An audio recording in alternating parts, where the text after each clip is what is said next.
In this video, I'm going to show you how to repair a Toro irrigation valve. I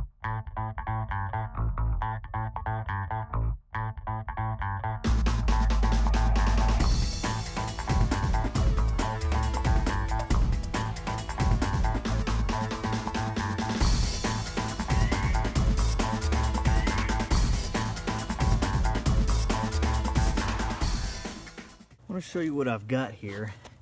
I had to dig these valve boxes out. Roots had grown all over them. I had to trace these valves to even find them. What I've got is I've got two zones not coming on. And this zone right here, I want to show you, this is a Toro valve. It's got a little bleed screw here on top. And if I open up that bleed screw, being very, very careful because it'll fly out of there.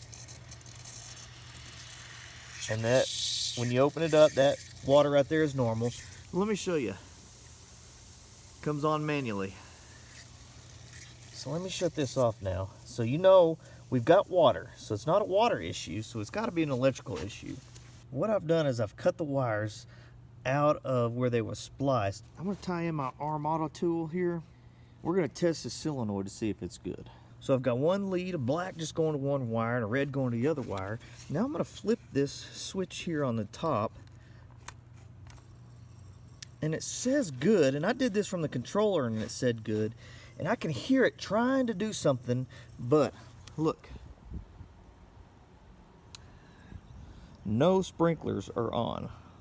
So what this is telling me is that either that solenoid is bad and it's showing good, but it's just not working quite right because it's not opening it up, or we've got a problem with the diaphragm. But the thing is, when I turn it on manually, it opens up. So I think that diaphragm is moving up and down. So I'm thinking that's gotta be a solenoid issue.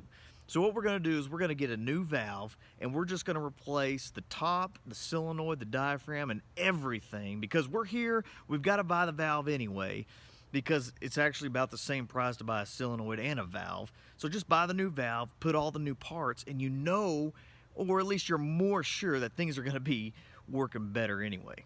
I finally got these two valves dug out, and you may be asking, what in the world did you use to dig these valves out? Well, first I used my sharpshooter to get the boxes out, but then when it came down to digging out in between these, good old trusty screwdriver.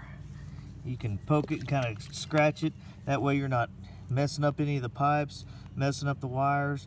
And then the other thing I did was I opened up this bleed screw just a little bit to where some water was coming out, and I used that then to kind of wash it off where I can get down the screws.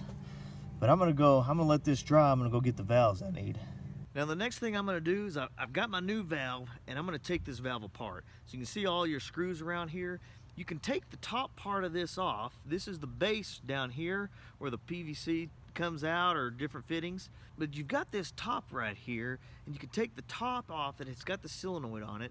And there's also a diaphragm in there. And so I want to take all of this off and put it in there on the existing valve down in the ground. So let's start taking this apart.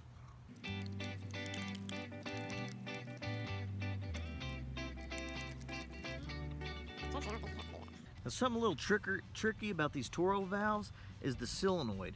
Now it's got a little, see that metal thing in there? That's the plunger. And there's a spring on the bottom of it, but this will fall out and you can lose it.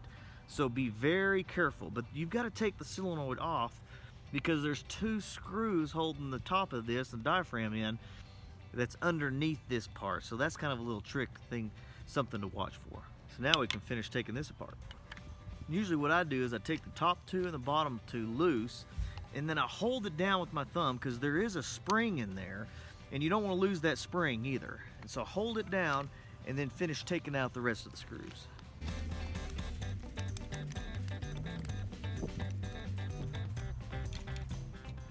Now you can see that spring, it's on there, but you can lose that spring. So now I've got the top.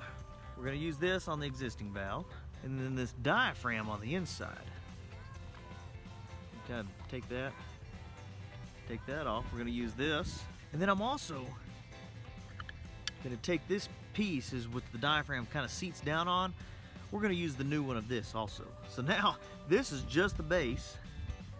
So we're going to, everything in the ground, we're going to take all that out and put all this new stuff in. Before you do anything, make sure all the water is shut off to the irrigation system.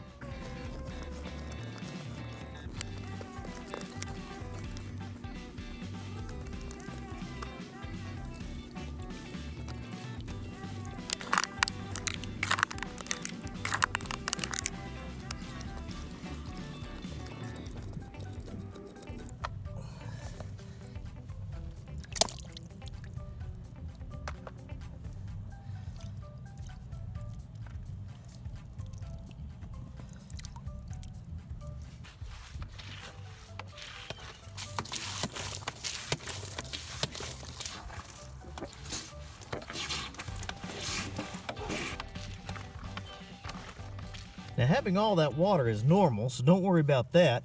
Just get as much as you can out of there because it's draining the water out of the main line. Now we're going to take our new parts, start installing it. And it's always good to have this little plastic cup to get some out if you need to. Put our diaphragm in. Now you want to line it up. That bleed screw goes through the middle of that diaphragm. Get it set down on there. Start screwing your screws in. Sorry for the bad view. Now once you've tightened them all down, it's always good to go back around and make sure you didn't miss anything and they're all tight. Now you don't want to get them too tight to where they crack the base of this valve, but you do want them to be fairly tight. That way it doesn't leak. Now we're ready for our solenoid. Again, make sure you don't lose that little piece on these Toro valves. Set it in there, line it up, get your screws. All right, there we go. Now the next thing you'll do is you'll take your wires and you'll wire it back in to your wire path here.